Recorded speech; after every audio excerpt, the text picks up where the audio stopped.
Want to inspire loyalty with your leadership? Take the Caring Leadership Self-Assessment today and discover what actions you can take to uplift your team and your organisation.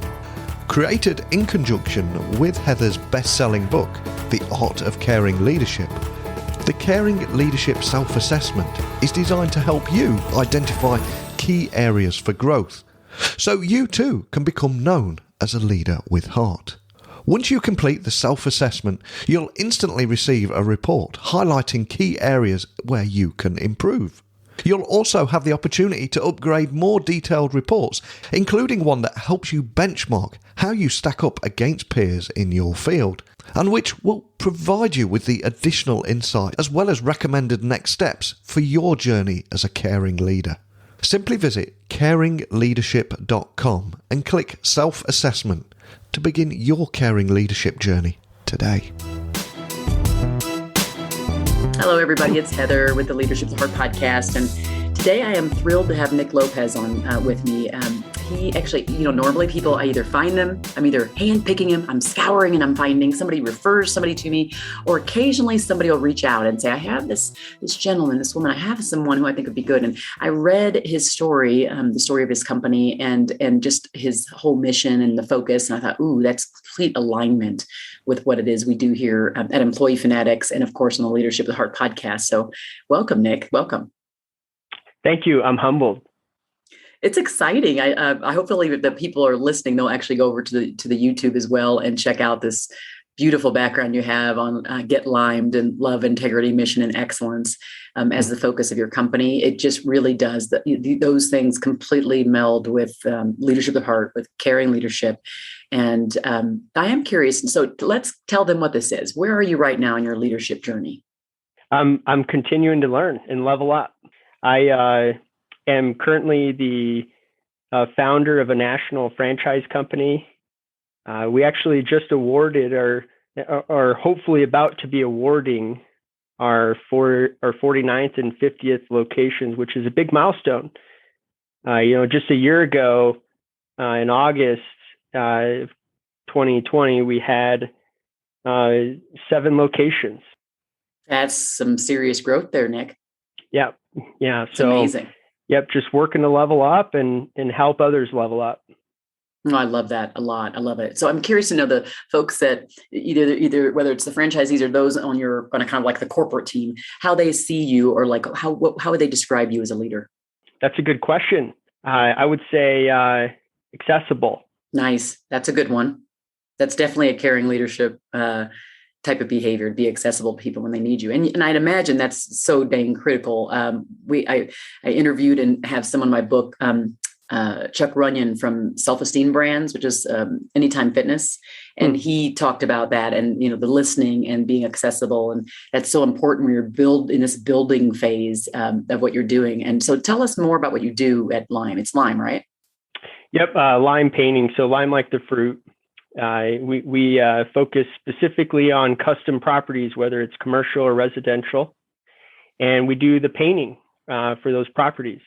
And being that they're custom properties, we do a lot more than just paint. We do coatings and surface restoration as well.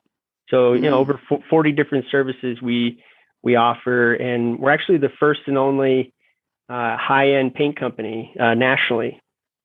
Oh, wow. And I love that lime color. So now I'm like, now you're making me think we're about to finish our basement. And I'm like, ooh, I think my studio might be that color. I really like that. It's like, it just really brings things to life. That's just so awesome.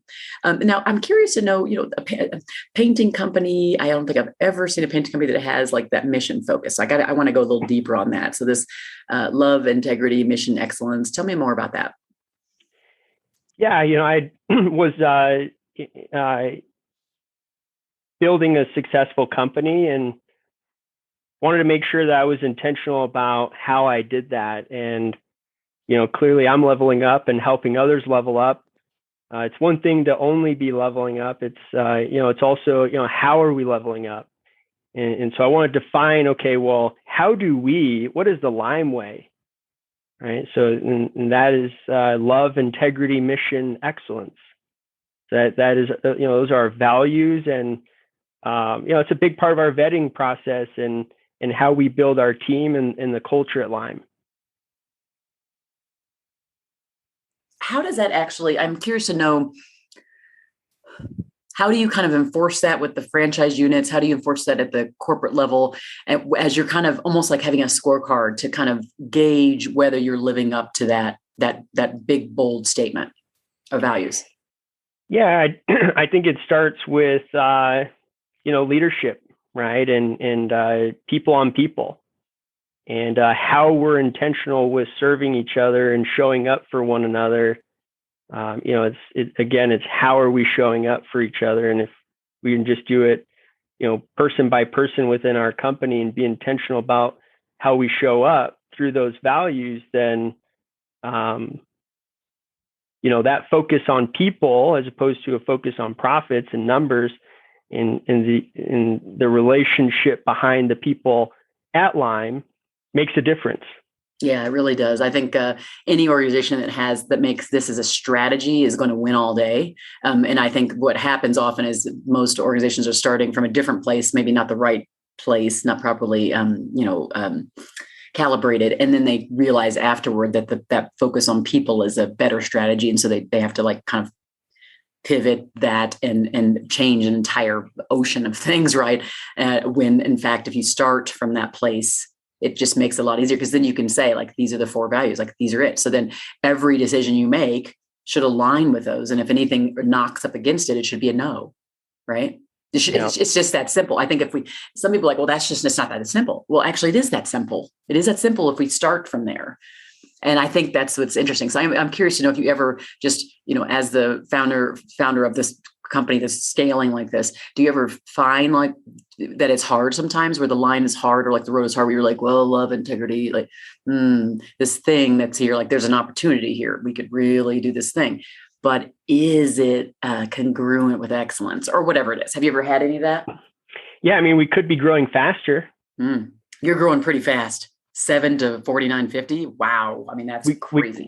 We could be growing faster, and, we're doing a good job of being intentional with the people that we partner with and them fitting our values and the teams that they're building as well. So I'm curious to know, like, is there a time when, as you thought about this as the foundation of the company, and to start with people first as a strategy, which in the relationships that are there first, to be successful and to be able to create and continue to scale this company. Has there ever been a time with you as the leader of this, and where you feel like maybe you weren't the best leader as it relates to your values, your core values? I'm sure these are probably your core values as well. It's probably how you came up with these. So have you felt like you've actually ever knocked up against that? And if you did, can you share like that story, specifically? And what did that look like for you after you realized, wait a second, this is not congruent with love, integrity, mission, excellence? Sure. So, I knew I wanted to franchise pretty early on. It was about 10 years ago now. And I started painting in college. It was a way to pay for school. I did it for 5 years in college, and about midway through, I was given a book called E-Myth Revisited by Michael Gerber. And in that book, it introduced me to systems and process and duplicating, and ultimately, working on your business, not in it, and scaling through franchising. But I really fell in love with this idea of being in business with other business owners. Right. And that's pretty unique, especially when I first learned about franchising. That concept to me was pretty profound. So I really just fell in love with this idea of franchising. And so then from that point forward is about creating the systems and the process, and spending the time in college working, in the business so I could work on it while learning my business and sales degrees and applying it in the field, getting direct feedback, and then moving back home to Denver from East Lansing, where I went to college, Michigan State, and launching Lime Painting about 7 years ago now, 8 years ago, and back in 2014. And so launched the company, and those first 4 years are about proving out the unit economics, grew it to a couple $1 million location, and it felt like, okay, yeah, we had built this business model that not only did painting, but offered 40 different services for this niche. And really systematized it, and in conjunction with the technology and the training, everything that goes into working on the business. Well, now we're looking at franchising and being able to scale there. Well, that's an entirely different business than the business that I was in, working on these custom properties as a painter, right, and a coatings guy. So now I need to learn franchising, make sure I'm doing franchising the right way. Well, as I was at that crossroads to make that decision, I really struggled with, not just doing what I had already done a couple times in Denver, which was grow to this $2 million business. And, in my early 20s, was, pretty successful. I could have done it a couple more times. And, again, I was working on the business, not in it. So it was running itself, and pretty much. And, a great team in place that was clearly just doing a great job, all the great fits. And, now it's a decision to start franchising, right? So those first 4 years were about proving out the unit economics. But what I had seen in those first 4 years was how the sales process really was a platform for the sales guys, and how they executed on it and changed their life. Same thing with our painters, and had watched how multiple painters, started and ran successful paint companies by partnering with our company.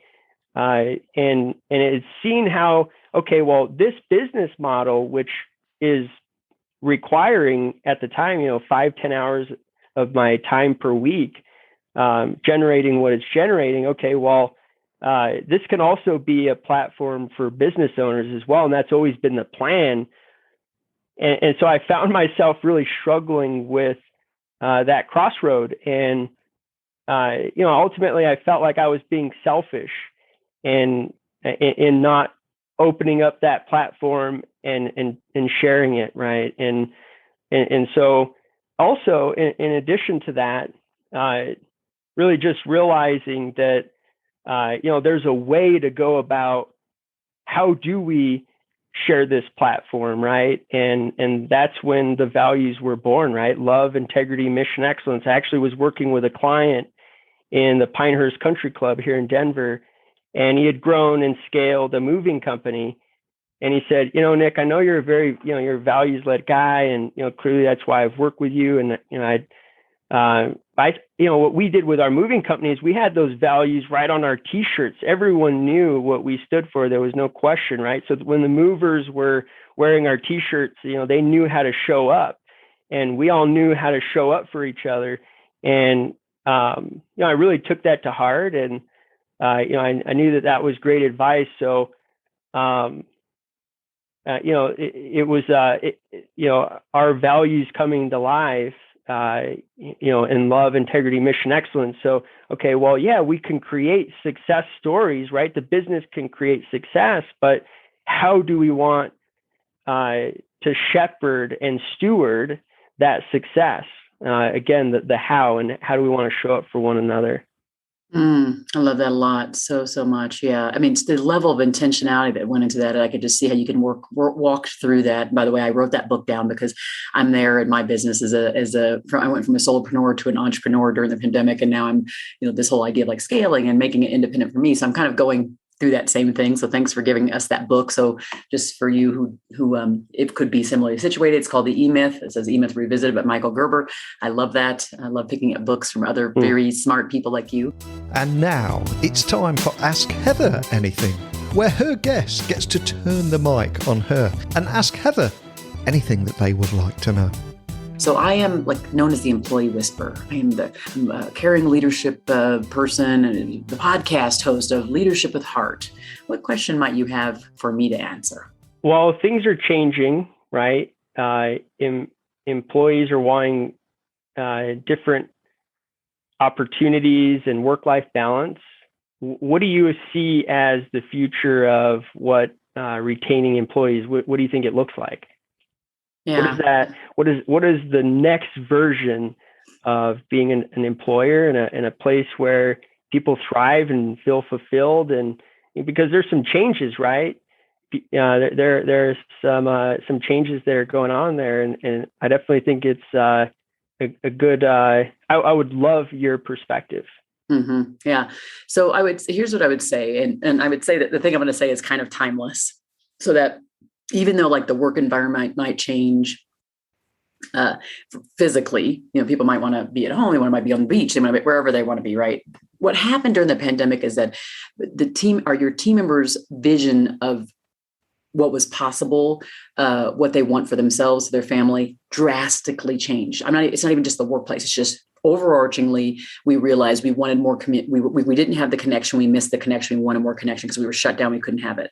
We realized we could do more without actually having to be in a physical workspace. And in your case, you're all over the place. They're not necessarily in a physical workspace unless they're in the headquarters. But thinking about, for their minds, they're like, oh, I know now that I don't need the thing I thought I needed. Oh, so their vision changed themselves. And so the organizations that follow along and dig deep to listen to their team members and figure out what the new vision is, and then look at their strategy and align that strategy with what their team members' new vision is for themselves, are going to be the ones who win all day. So listening is going to be critical, even more critical than it already was. Listening, and then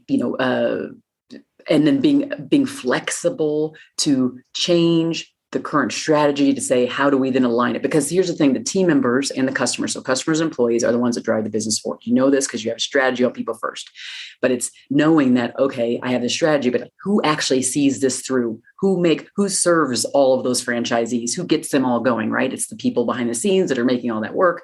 Okay, so what is their new vision?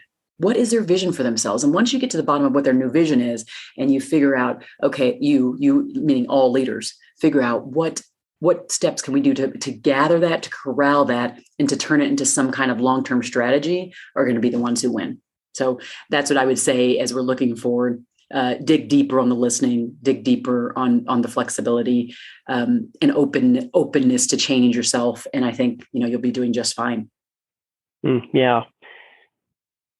Yeah, I appreciate that. And it sounds like it's mental, right? I mean, what you're saying is listen and cast vision. Well, cast vision as it relates to what you heard, because the problem is we think we're like, oh, we brought on these people and this is what they wanted when we brought them in. But then this last 18.5 months, our vision has, in many cases, almost all of us, our vision just completely changed. Completely. Yeah. So now it's like, so now you got to go back and have your team leads and your managers go back and get to know the people they thought they knew a year and a half ago, because they don't know that same person, because that person has now changed their vision for themselves and their families. So now you got to go and say, how do we recalibrate now our vision to make sure that it's in line with their vision? How do we do that? And you can't do that without digging deep, doing listening sessions, listening tours, maybe surveys, whatever it is you got to do, interviews, to make sure that you're getting now to their new truth, because their truth has changed. It's changed, and we got to change with it. Yeah. We were growing all throughout it. So I think we have a little bit of the new age. Mm-hmm. Yeah. And it wasn't like we had a prior and then now a post. Yes. We were actually a company that was really born from a scaling standpoint. Yes. During the pandemic. I think listening is still going to be your way. So I think the key here is like communicating. Absolutely. That's what you're saying, is communicating, right? And back and forth. It's bi-directional. So it's the input, it's the output, it's the input, it's the output. And I think people think of communication as maybe one way or listening as one way, but it's a bi-directional thing. It's a cycle that never ends. And the more that you do that, the more any organization does that, they're going to be successful. They just will be much more, versus being full of assumptions. Because that's kind of the status quo, right? Yeah, so much wisdom in that, just the organizational psychology, right? The tribes that make up the tribes that make up at the beginning of the conversation, you say, how do you implement love, integrity, mission, excellence? How do you ensure that scales with the company? Yep. How do you gauge it? How do you do it? Is it in your performance reviews? Is it in your, what is it in? It should be seething through line painting's pores, right? Yeah. And so if it's doing that, then you're doing a good job. And that means also you're holding people accountable to those. So when they go off course, and you're course correcting with love, because love is a part of that, right? And so I think, those are just the things, organizations that are, have that strong mission, but then also recalibrate based upon what the needs of their people are. The changing needs are going to be the ones that just are going to win, period. Mm-hmm. Yeah. And if you're an organization that has values like love, integrity, mission, excellence, how are you consistently communicating those values and creating those channels for your team to communicate those values to one another. And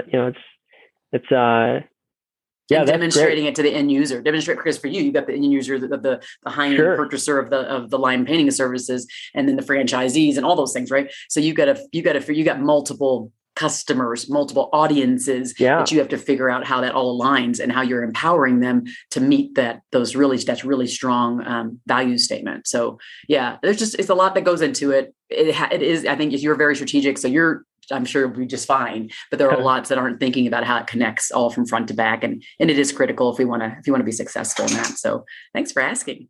Yeah. So I'm curious, for those who are listening now, what might be a couple pearls of wisdom you'd leave them with? If they're either, they could be entrepreneurs, they could be leaders of big business, they could be just teams of one or two, it doesn't matter. But what might be a couple pearls of wisdom you leave them with to get them through the week, the month, the year, to going into New Year? What might be those pearls? I would say just show up, right? It's amazing what happens when you just show up, and it's so hard just to show up and to show up consistently, right? So that's what you're talking about, right? So showing up even on days when it's hard, right? So if you can show up on a day where it's more difficult to show up, you still showed up, right? And that's consistency. And if you can do that over a long period of time, if you could stack that on weeks, on months, right? Showing up, being intentional about knowing yourself and how am I feeling today? Not every day is a rock star day, right? And some days you just feel up and you wake up and everything just feels right? And those days, what are you doing to show up on those days? How are you showing up those days? Because some of the things you need to do, you can really win if you show up in that way when everything is clicking right, versus, okay, if it's not clicking today, but I just knock out some admin, but I showed up and I applied my skills in a different way, right? Knowing yourself, how you're showing up that day, but still showing up consistently, just showing up. Yeah, it's simple, but it's pretty profound. Yeah, that's a really big pearl. I like big pearls. See, I love that. No pun intended. I'm wearing a pearl necklace. I love that, though. I tell people that a lot, because those people say, gosh, how did you get so successful? How did you this and this and this and that? I'm like, well, that would be because I have consistently done this, and this for the last 8 years. But it's just, right. And it's like, well, there's no magic tool. That's what it is. So I appreciate that simplicity, but the power and consistency. And the compounding that starts to happen at year 8, 9, 10, right? And all of a sudden it's like overnight. Well, no, actually, no, it's not. It's but it feels like, even like we were in it, we're like, "Ooh, this feels like overnight," but it wasn't. It wasn't overnight. That's so powerful. Oh man, thanks, Nick. Yeah. For those who are listening right now, if you found as much value in this conversation as I have, I'm so glad I said yes to the person who told me to talk to you. If you found value, please do go share this far and wide, because we're moving up the list, management podcast, leadership podcast, and I think there's something special here. So keep referring it, and don't forget to go to Apple Podcast or wherever you listen, and make sure you write a review, because that's another way we continue to move up in the algorithms, so that more and more people find leadership with heart. We need them to find leadership with heart. We need them to understand this idea of core values and living into the mission and all of these things. So this has been awesome. Well, you just gave me a little bit of energy today, Nick, so I appreciate you. Let's go. Yeah, let's level up. Love it. Thanks, everybody, for joining the Leadership with Heart podcast. Be well.